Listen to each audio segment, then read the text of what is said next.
wonderfully heady days, and working for Mike would be a narcotic, I think, in some ways. Yeah, I think that there are limits. I mean, you do 2 years before the mast, and it's time. But I didn't leave then. I left the Daily News to go help Calloway start his show on Channel 11, which was a disaster and a humiliation, personally.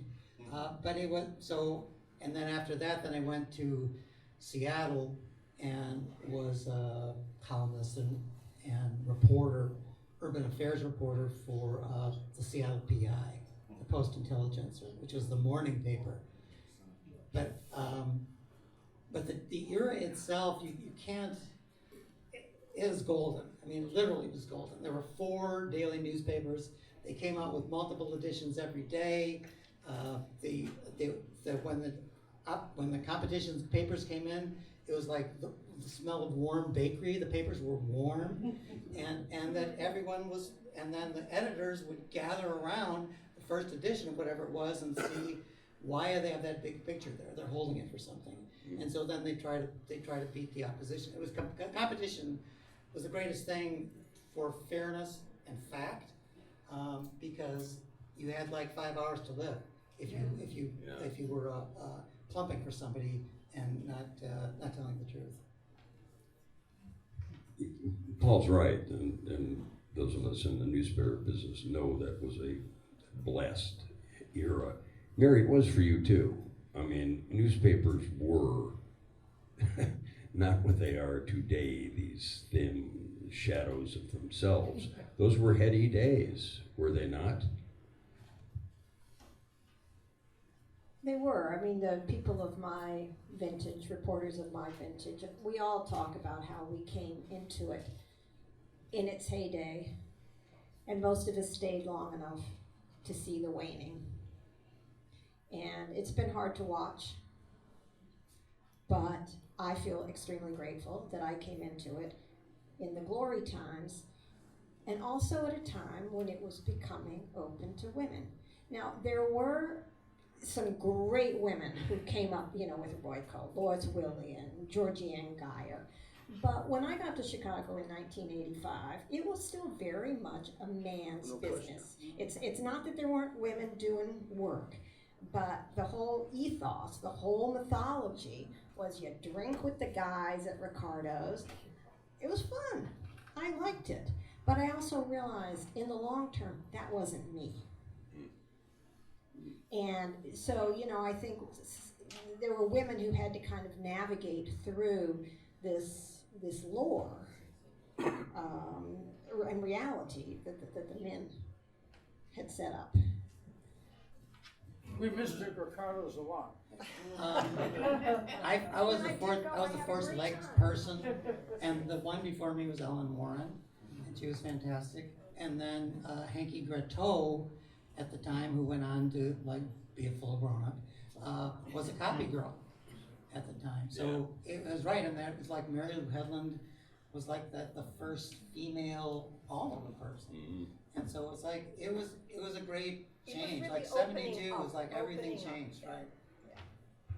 And that's the era Mike defined, and it's still, I'd love to ask you more questions, but I'm sure you didn't come here just to hear us talk about softball, newspapering, and life in general, or the Billy Goat, or Ricardo's, where my parents first set eyes on each other in 1947. Beside the point. How about some questions? Go ahead. Mary, you talked about being in Atlanta. Being from Chicago, I've always, he was always around. What was his reputation nationwide? Of Mike or Of Mike? Of Mike. Well, I just heard of him. I had not heard of very many journalists. I came into journalism not having grown up with newspapers, particularly not really caring. But once I got into newspapers, there were a few names that you knew. You knew Mike Royko's name, you knew Jimmy Breslin's name, you knew Woodward and Bernstein. How many papers was he syndicated? 600. a lot. How many papers was it? Was he syndicated in? I mean, you know, back when, I always when say 800. syndication was a. 800. You know, His recommendation letter for me got me a job on the spot in Seattle. I have a quick story from my father who will celebrate his 93rd birthday in 2 Wow. weeks.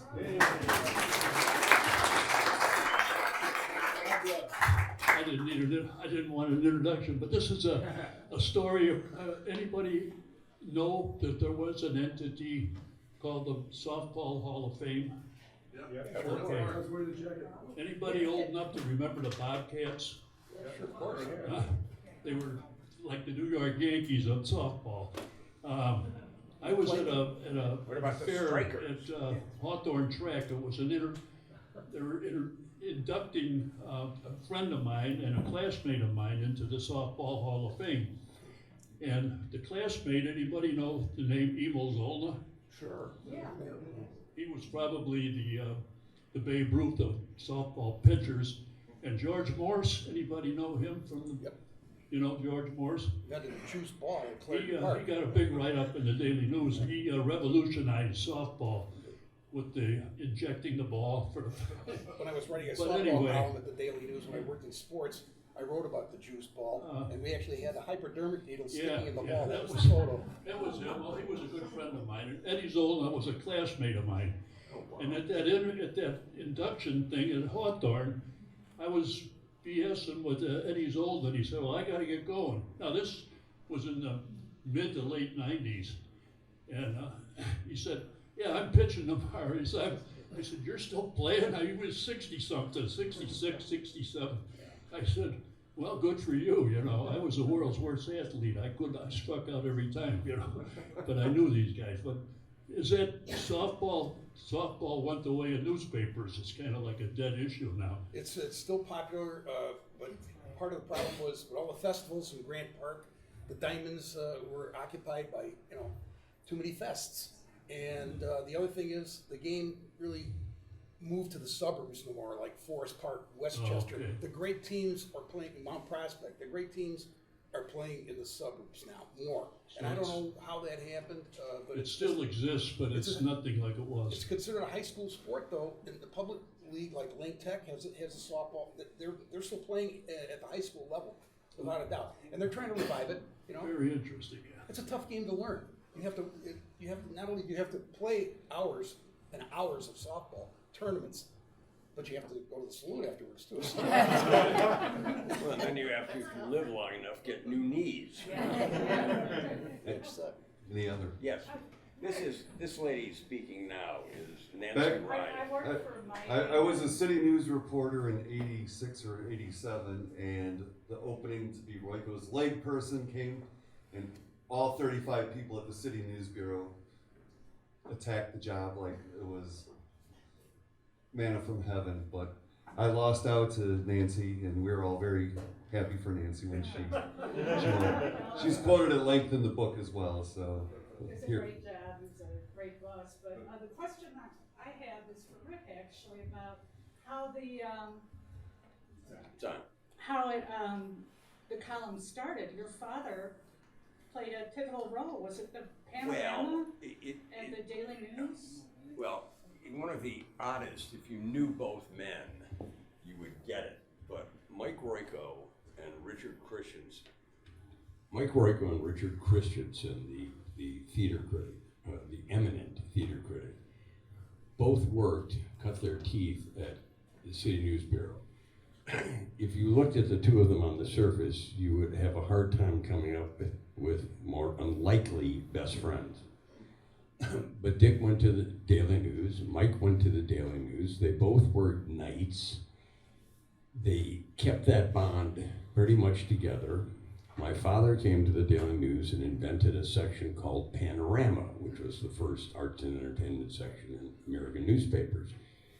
And Richard came in and said, "Mr. Cogan," I love Richard and Mike and my father, came in and said, "Mr. Cogan, I have a real interest in theater. I wonder if you're hiring a staff." No. And my father said, "Well, I am now. You're the first member of the staff." After Dick, who called my father Mr. Cogan until, even after my father died, one day came to my father and said, Herman, I have a friend who's working nights, and he's a wonderful guy, and he's an incredibly clever writer, and he's written something that I said I would give to you. It was about folk singers. It is one of the most riotously funny pieces. Mike had the gift early on. It is about how inept folk singers are. Why are they even bothering being folk singers? You Why are can. they barefoot? What? Yeah, exactly. It is just brilliant. That didn't lead to Mike's column, but it certainly got him noticed in a way that you could not read that thing and not think to yourself, good Lord, this is like Mark Twain being discovered at the newspaper. But he did, and that's when I first met Mike. I was probably 12 years old, and my father said, there's a really, and he described him like this, which is really funny given my life with Mike. He goes, there's this really funny guy writing for the Tribune. He's one of the great humorists ever. And I'm saying, do they have humorists at newspapers? Maybe that's something I could try. Thanks, Lindsay. More questions? We can basically cover any topic up here. Yes. I got a little anecdotal story. It's kind of what it's about Mike. I've told many times of different functions. Give him a mic. Here, come on up here. Come on up here. Come here. Dino Caruzas, who played on the Daily News and Sun-Times team. You will notice with Paul O'Connor, Dino is the only other person in the tie. What was his batting average?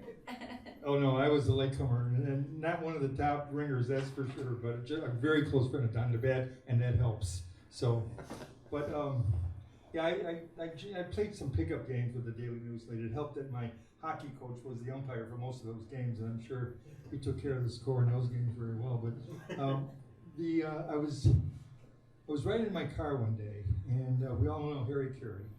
Harry Carey had suffered a stroke, and he had guest speakers doing play-by-play for the games in the booth. And during those games, in the 7th inning, the speakers would go into the radio booth, and they didn't do their announcing in the radio booth. So I'm in the car, and I'm listening, and here's Mike Royko comes on, and he's with Brent Musburger. He happens to be the guest speaker that day. And, I usually am not. But in any event, they're kibitzing, they're talking. I'm thinking, oh, geez, there's Mike. I've been playing with him for a while. And Brent Musburger turns to Mike and goes, hey, Mike, he says, did you see that on TV the other day? Where Billy Martin and Reggie Jackson kind of got into it in the dugout because Reggie didn't run out the base. Some of you might remember that, to first base, and they had to pull him apart. And he turns to Mike and he goes, hey, did anything ever happen like that to you? He says, you played softball all your life. Anything like that happen ever? He says, as a matter of fact, it did. He says, I'm playing this game one day. Now, Mike was a great pitcher, a great hitter. His fielding, it just depended on, if he's playing the Bobcats, maybe not so much. But Don DeBat was the short center fielder, and he played right behind Mike. And in softball, you have the ability to step one way when you pitch, take one step one way or the other. Mike is standing right on that mound. Maybe he'd back up 2 feet after he take that one step, but he was always in Don's way, blocking that ball. And if they're hitting the screen beamies, Don doesn't see it until it gets past Mike. And on this particular day, they're playing a tough team, I guess. And Don had made about 4 or 5 errors. The ball came Not one of my late, greatest games. and every time, Mike turned around, he'd snarl at him and maybe say a few words. Don's just building up the steam and building up the steam. And he says, he says, I got this player, and he just can't seem to catch a ball. And so it comes to the end of the game, and Sun-Times losing 2-1, or Daily News, no, Sun-Times it was. They're losing 2-1, and Don comes up with a runner on second base, and there's 2 outs in the game. It's the bottom of the 7th inning. You only play 7 innings at softball. And with that, Mike's standing on the sideline, and kind of blurts out loud enough for Don to hear. He says, God damn it, the bat. He says, you think you can hit the ball this time and do something good in this game? With that, Don, the steam is coming out of his head right now. Turns around, drops his bat, and he goes over to Mike, and he starts choking him, and he says, Royko, would you leave me alone for a change? He said, oh, do it just like that. Now, if you hear Don's side of the story, he picked Mike up and the feet are kind of dancing. But Mike will tell you, yeah, he was choking me. He was choking me for sure. Well, sure enough, what does Don do? He hits a home run, 2 runs come in, and they win the game, okay? And so that's a good part of the story, but the comment from Mike with the cigarette dangling out of his mouth was, gee, I sure know how to motivate my players, don't I? Now wait a minute, it gets a little better. So in the booth with him that day is Jim Fry. He was the general manager of the Cubs. It was the year after he was the manager of the Cubs. And so Brent Musburger tells him, he says, hey Jim, how about you? You got a story? He goes, as a matter of fact, I do. He says, I'm managing on the West Coast, and it's a team, I believe, in Seattle, some minor league team. And he says, you know, they play hopscotch with the players because if the player gets injured on the pros, they got to send the guy up, and then they send him back down when that player is okay. And now I got to send a player down and whatever. He says, so they're sending the player back down to my team, and I got to let somebody go. He says, now I got Jose, he's a 6'4" Dominican that plays on my team, and I got this other strong athlete from that played at the University of Texas, I believe it was, and he says, I'm going to make a decision between the two, and he says, I think about it overnight, and he says, well, I'm going to let Jose go. So the next morning he calls Jose into the room, and he's having that father-son talk, and it gets to the point where he's got to let him know. He says, well, Jose, you know I love you like a dad, but so-and-so came back, and he says, I gotta cut you, I gotta let you go. He says, with that, Jose stands up, he pulls a switchblade out of his pocket, and he opens it, and he says, Coach, you cut me, I cut you. And Musburger goes, hey, he says, so what'd you do? He says, you know, I thought it over, and Jose was right, we kept him. He says, anyway, that's a good story, it's kind of a cute story. It is a cute story, and what it tells me is that if you play softball, you retain your memory for these incredible details, no matter how old you may get. More questions, please? Garbo? Yeah.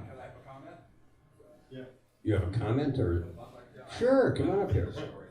Or just talk really, go ahead, come here. Give him a mic. Come here. Garbo, the ultimate home run ringer on Royko.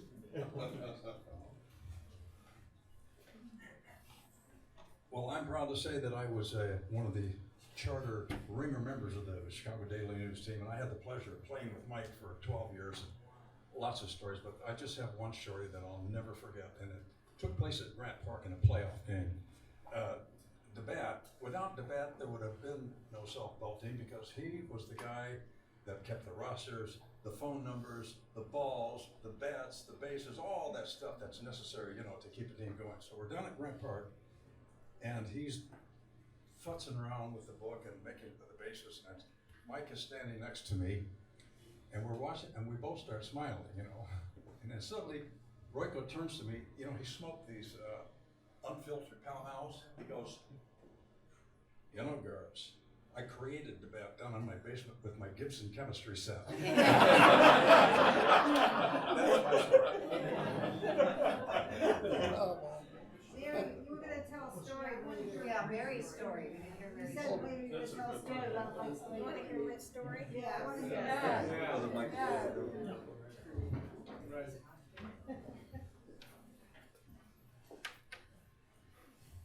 Actually told us at Mike's memorial at the Harold Washington Library, which some of you may have been at, but it's, when I think about my encounters with Mike, this is the one that always comes back to my mind. This was 1995, I think, and I was about to go away on a fellowship, and Pam Citronbaum, who was Mike's leg person at the time, stopped by my cubicle, a cubicle I shared with Peter Gorner. Some of you may have known Peter.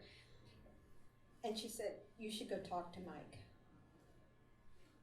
And I honestly had not had a lot of one-on-one conversation with Mike. He would lope past my cubicle every day, 5 days a week, because that's how often he wrote, at about 1 p.m., and he wouldn't look up, he would just walk past, and I would just think, oh my God, he has to go write another column. But Pam said, you should go talk to him. I said, why? She said, because you're going away and he's depressed. He's having a hard time of it lately. And if you don't go talk to him now, you just may regret it your whole life. And I sat there after Pam left and I thought, I should go talk to Mike. It was just like a calling. And so he had an office that was around a corner. It was a big office in the back of the editorial board in an old Tribune Tower with the windows that looked out on Michigan Avenue. And I hear this voice go, yeah. I said, Mike, it's Mary Schmeek. He said, so I wandered back and he said, have a seat. And I sat down in front of his big desk and he was smoking. And he leaned back and he said, so, I hear you're going away. What the hell are you doing that for? And I said, because I've been writing a column for 3 years and I'm really burned out, Mike. And he just shook his head and he goes, it's a terrible idea. He said, because if you leave, you will never want to come back to this job. He goes, this job is hard in ways people do not understand. Especially when you've been doing it as long as he'd been doing it. And this was a tough moment in his life. He'd been getting a lot of heat, a lot of criticism. And it hurt him.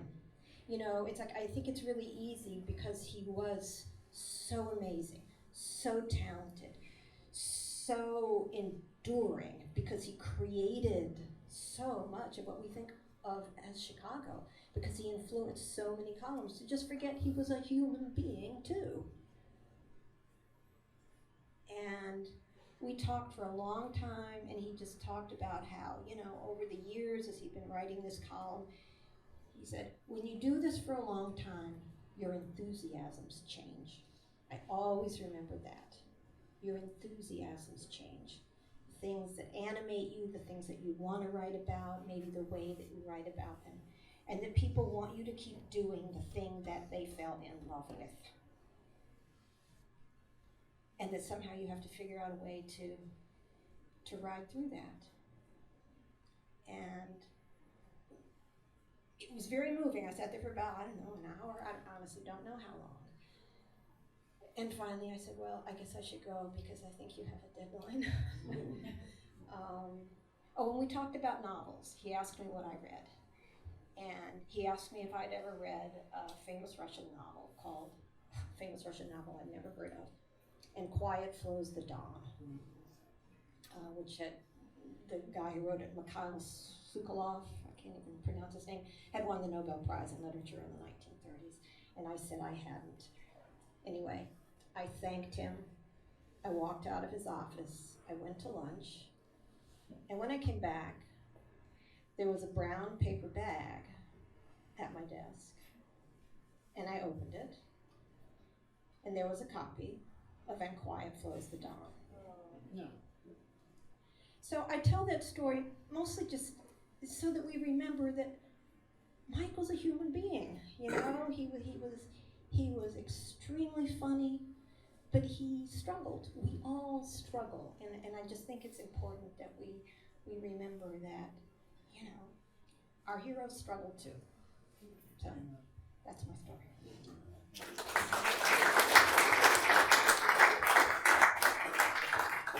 Just one more thing. I remember at the memorial they had at Wrigley Field, it was mentioned there that Mike was a writer long before he ever wrote for the newspaper. I think it was said that when he was in the military during the Korean era, that he wrote a letter home every single day.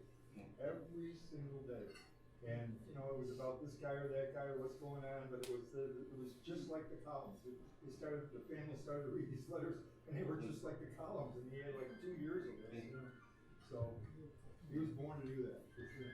Yeah, I think there is something to be said for people being born writers, and I do think, Mary, I don't know if you agree, I think that is true, and I think Mike certainly was that, no question. How about more questions from you people? Can I just ask Don, it's only briefly referenced in the book, but could you talk a little bit more about how you and Royko got involved with pushing Mario Cuomo for president?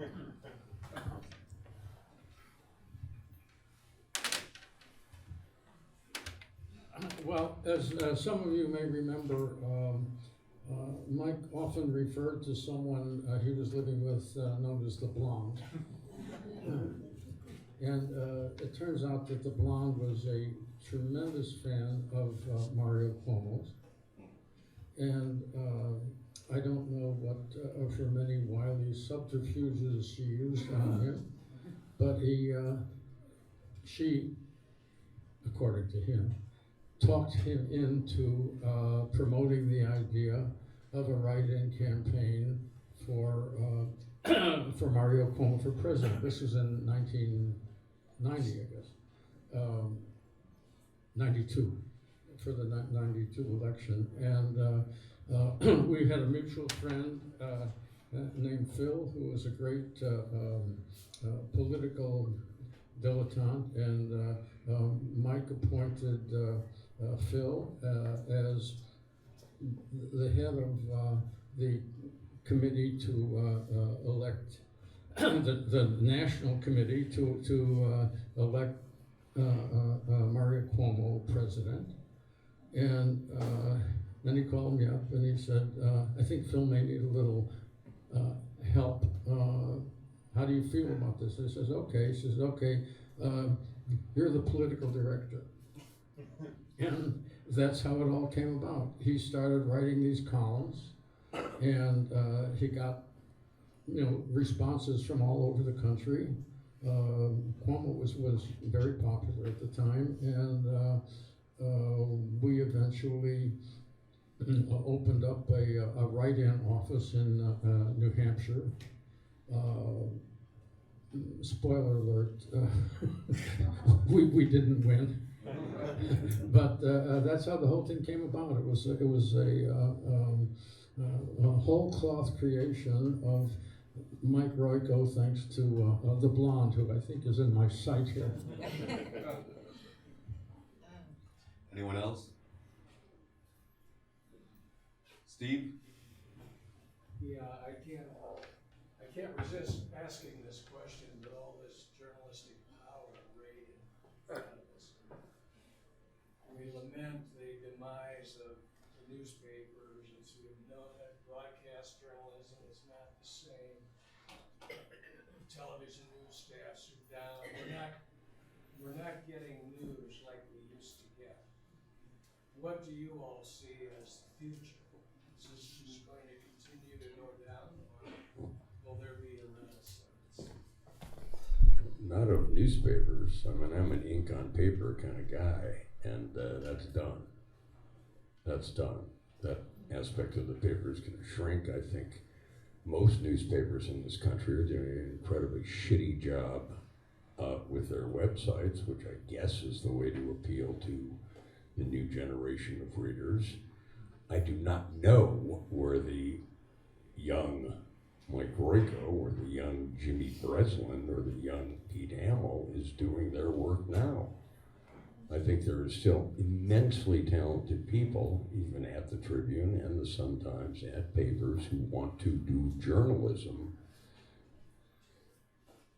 When we come back here for the 35th anniversary, you can ask me again how I feel and see if I'm right about this whole thing. But we're talking about not the golden age of journalism, but certainly there was still some gold flickering when Mary and I did our thing, and Don and Paul too. I don't know where those people are going. You need, it's shameful the Tribune has no local columnist. Think about that. And the Sun-Times is a great newspaper. I'm sorry? The Sun-Times is a great newspaper. It's a great newspaper. They have great columnists. They cover the city. They're the only ones that are doing like any kind of investigative work, and still the big gorilla of the Tribune hangs over everybody. But the newspaper of this town, the great newspaper of this town right now, is the Chicago Sun-Times. Doing a lot with very little. Yeah. Well, I love the Sun Times. I think, and I agree with you, except to the point, the Tribune is still doing some good investigations. Pat Quinn? Somebody mentioned about Mike and civil rights, and I actually had a portrait of somebody who was governor, and we put it up in the state capitol. There's a corridor called the Hall of Governors. So the guy who did my portrait, he said, "You want any found items?" And I said, "What's a found item?" He said, "Well, you can put things in your portrait that kind of connect to things in life, your life, you know." And so I've decided I came up with 44 found items, an all-time record. And one of them was I signed a bill for a referendum on minimum wage, and I had the picture from that day I signed the bill, and it was the first time anybody of color, black or white, or Hispanic, were in the portraits of the governors. So that was one thing. But I also had a baseball, and I am a White Sox fan, and I put 2005 on the White Sox. You know, for those who are aware of what happened that year, the White Sox did win the World Championship. It doesn't look too good this year, but so in the baseball, if you focus on it in this portrait, then all kinds of articles come up. It was Blackhawks winning the Stanley Cup in 2010, and we had not only articles but you know, videos and that. But I definitely wanted to have something from Mike Royko, who I had read many columns of. But the one column that really touched me, and I think it's eternal, is the one he wrote the day that Jackie Robinson died. And he talked about when he went to Wrigley Field with a friend to watch Jackie Robinson play baseball. And what happened is, lo and behold, there's a foul ball or something, and Mike Royko got that foul ball off the bat of Jackie Robinson. And a black man who was in a suit, you know, Sunday suit and tie. There was so many people at Wrigley Field. I think it was the all-time record, and thousands couldn't get in. They had come to see Jackie Robinson play for the first time in Chicago. And Mike Royko had the ball, and this man asked him, "I'll give you $10 for that ball." And I think he gave him the ball for $10, but he regretted that he made that man pay for the ball. And then he wrote, only partially describing the column, but it was really very touching column that to me lasts forever. But I do remember when M.L. King died, the column he wrote right after April 4th of 1968, he said, you know, you gotta take on the people across the alley spouting racist epithets, you know. That's part of our job. And I was just wondering, you guys, I only talked to Mike Royko once. My doctor, who was his doctor, Quentin Young, told me to call up Mike Royko. And literally I did, and he answered the phone, and I babbled on, and he said, well, you tell Quentin to go do it himself. You know. But could maybe some of the panelists talk about how Mike felt about these, you know, items that happened in the 60s and 70s, especially 60s, about civil rights and how he felt about that? I think if you were a historian 100 years from now and you wanted to figure out this country in the last decades of the last century, you could do no better than consulting Mike Royko's columns. I would also pair them, I'm dead serious about this, with Ann Lander's columns, because Mike never really addressed one thing when Epi, who was Ann Landers, came to the Tribune. Mike said that he was happy because now she would have to deal with all the lunatics.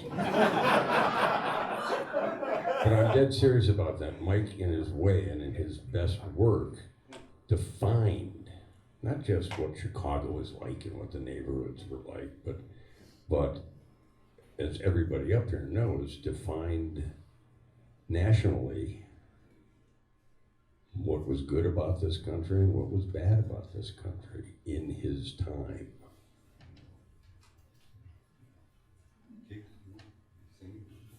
There's, by the way, there's a great blog that started sometime in the last year, I guess, Roseland 1972, which is anchored around Mike Royko columns from 50 years ago, this day in history. And the woman responsible for it is with us here today.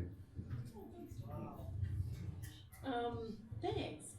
I guess I would pick up on something Mary touched on, that it is really hard, even for us who were alive or growing up reading Mike Royko, to really remember how central he was to the entire newspaper scene, which was Chicago, but also newspapers.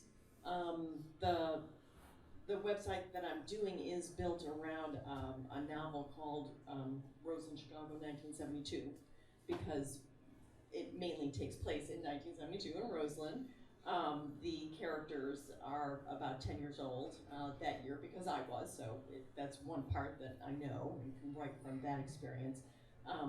But when I was writing it, of course, I had to research a bit, but as all you writers know, a lot just comes out while you're writing. And so when I was recreating that world, one of the things that just kept coming up unbidden was that the newspaper was so central even to the kids, that everybody read the newspapers, even the kids, which today, you know, certainly kids would not believe, but you did. They were just always there, and they were like part of your family. Everybody subscribed to a paper for the most part, but even if you didn't, it was still there. You'd still have them around. And so the newspaper was kind of part of your family, and Mike Royko, for daily news families, was part of the family. He was a personification of it. And it was as much a part of the fabric of society as governments and churches. Well, of course, there is that term, the fourth estate. But yeah, so I unlike everyone up here, I'm one of that vast, you know, group of people who never had the opportunity to meet Mike Royko, but there are just thousands and thousands of us who knew and loved him just through his columns. But he was part of the family because he was even physically with us there, you know, in the house. And I would say there were so many great, well, that's how I got to be writing about him, because I just discovered that I really needed to have, I wanted to have any way for people who are interested to associated features on the website, one of which is called This Crazy Day in 1972, a peek inside Chicago newspapers from 50 years ago. So that's a daily smattering of what was going on in all the daily newspapers. And there were actually 5 at that time. And then Mike Royko could be included in there, but then he would just take it over because he was Mike Royko, so he had to have his own. So I look at each of his columns as they come up every day and give political and social pop culture sort of context to it, because even people who are just a few years younger than me would read just an amazing column and not be able to get hardly anything out of it, because if you don't know the players and you don't know the references, you're not going to get half the jokes. And who's going to go Google all that and find that out? So what I'm trying to do in a small way is help my kids, grandchildren, future Chicagoans be able to really appreciate him on that level. Because I think we all know, I mean, if you don't know the past, you don't understand your current city.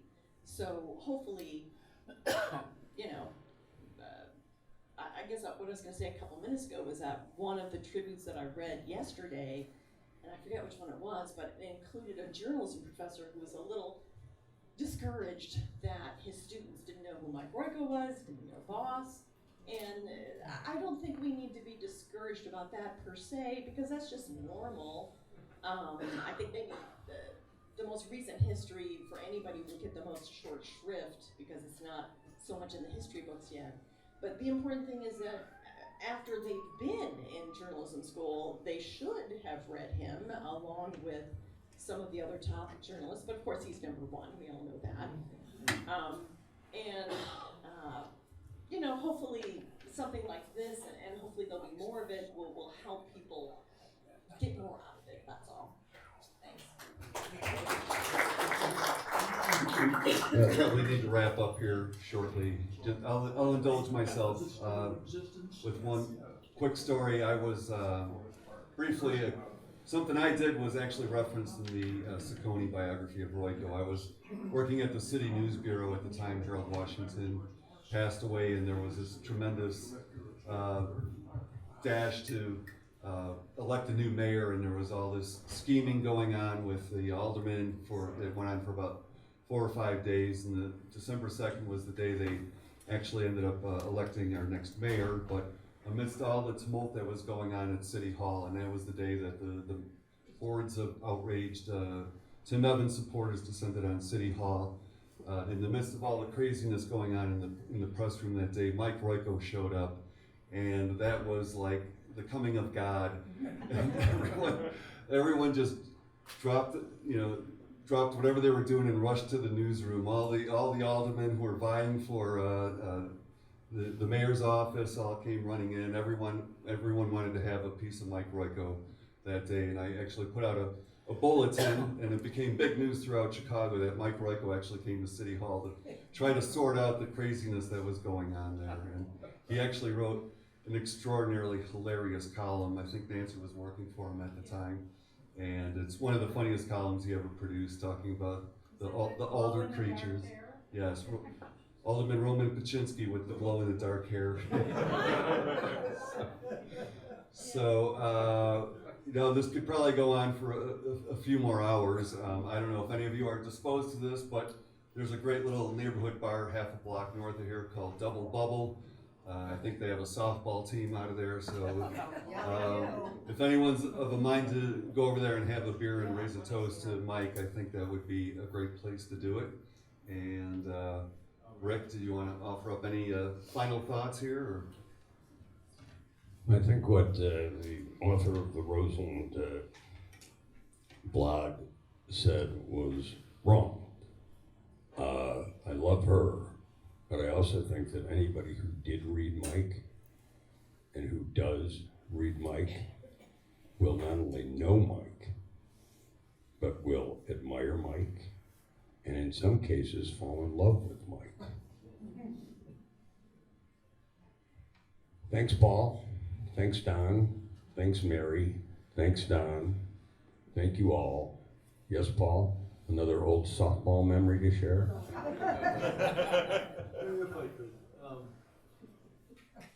And you just set the stage for me, and certainly Mary did too, when she talked about the story of Mike leaving that book. I'm half Ukrainian. Mike was part of the fact that my brother and I played with half Ukrainian, and he told me about that book, and again read it. And I wonder where we'd be writing right now. It'd be nice to see him writing solution here. But anyway, what I want to talk about with Mike was, again, it's been touched on a couple of times, how really sensitive he was. He could be irascible. He could be brutal to his players. He could be tough on anyone. But he also had a real heart. And a couple of them remember. One was my dad's wedding was going to be. Mike made a point to come out. He met my parents a couple of times. And he was standing in line with him. He comes up to my mother, and he says, "Mrs. Sawyer, it's been such a pleasure to have you as a team for all this time with great young men. And by the way, you're regal today." My mother taught school and loved English and wrote poetry. She was regal the rest of her life. He reached down and I think it was Paul that mentioned, he knew who he was. And sometimes you throw it around, but other times he would go deep and go out of his way for ways you wouldn't even expect it. We're sitting around the billy goat one night when my brother's a pretty good softball player. He said, "You're never going to get to major leagues playing softball here." And Mike says, "You want to try out?" He says, "Bill Beck's a friend of mine. Come to my office, I'll write you a letter." Mike could succinctly describe someone in the most efficient person with words I've ever seen. In one word or one sentence. And what he wrote is, Bill Beck drank and smoked like Mike. He said, "Dear Bill, this letter is to introduce you to Dave Sorrell, who played shortstop for my softball team, and for some reason would rather play for your team." Said, "Dave has a level swing, a strong arm, is fleet of foot, and has personal habits no worse than yours or mine."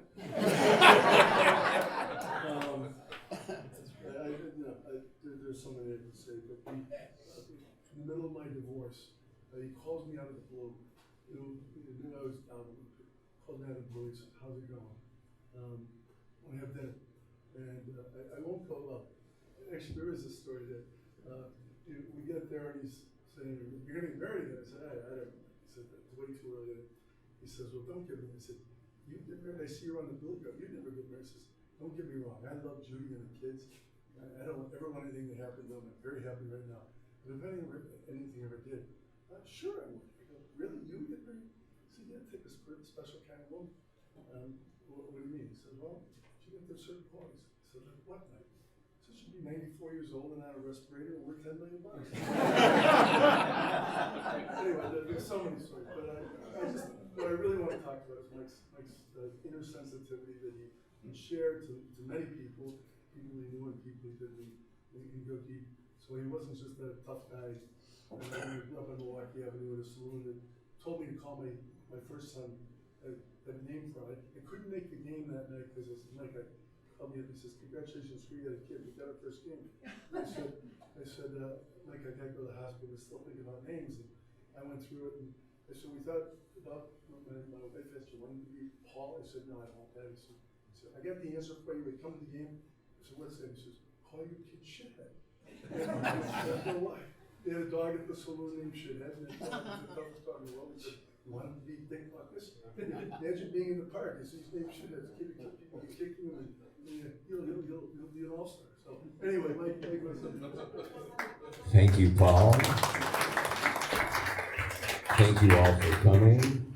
Thank you guys for sharing, and thank you too for sharing. See you here in 10 years. Thank you.